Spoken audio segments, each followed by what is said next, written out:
ব্রাজিলের সাথে অন্যান্য টিমের কম্পেয়ার করা যাবে না। ব্রাজিল ব্রাজিলই, কারণ এই 5 স্টার শুধু এই জার্সিতেই মানায়, অন্য কোনো জার্সিতে মানায় না। এর জন্য অন্য কোনো টিমের সাথে আমরা কম্পেয়ার করবো না। ব্রাজিল ওয়ার্ল্ড কাপ বিশ্বকাপ প্রতি বছর না, এবারও আমরা একটা র্যালির আয়োজন করছি। তো র্যালির উদ্দেশ্য করছে মানুষকে খেলাধুলার মাধ্যমে উদ্বুদ্ধ করা। বর্তমানে নেশার ভয়ারল গ্রাস থেকে যেন আমাদের ছোট ছোট ভাই বেগার বা আমরা যারা আছি এই খেলাধুলার মাধ্যমে আমরা উদ্বুদ্ধ থাকতে পারি। এর জন্য আমাদের এই র্যালিটা বিশেষ করে দেওয়া। কাকা দুর্দান্ত খেলতো ব্রাজিলে, আমি কাকারে দেখে ব্রাজিলে সাপোর্ট করি। ফার্ম ফ্রেশ পাস্তুরিত তরল দুধ, বেশি ভালো দুধ।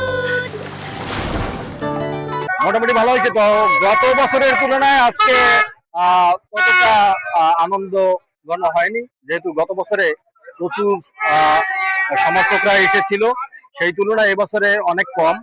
তো সেই হিসাবে গত বছরের তুলনায় এবছরে যে আনন্দ উল্লাস সেটা অনেক কম। এর কারণ হয়তো গত যে বিশ্বকাপ গেছে তখন কিন্তু ব্রাজিল যে সমর্থকদের আশা ছিল যেটা ভালো খেলা, সেই ভালো খেলাটা কিন্তু তারা উপহার দিতে পারে না, যার কারণেই কিন্তু এই যারা সমর্থক রয়েছে তাদের এই ধসটা নেমেছে।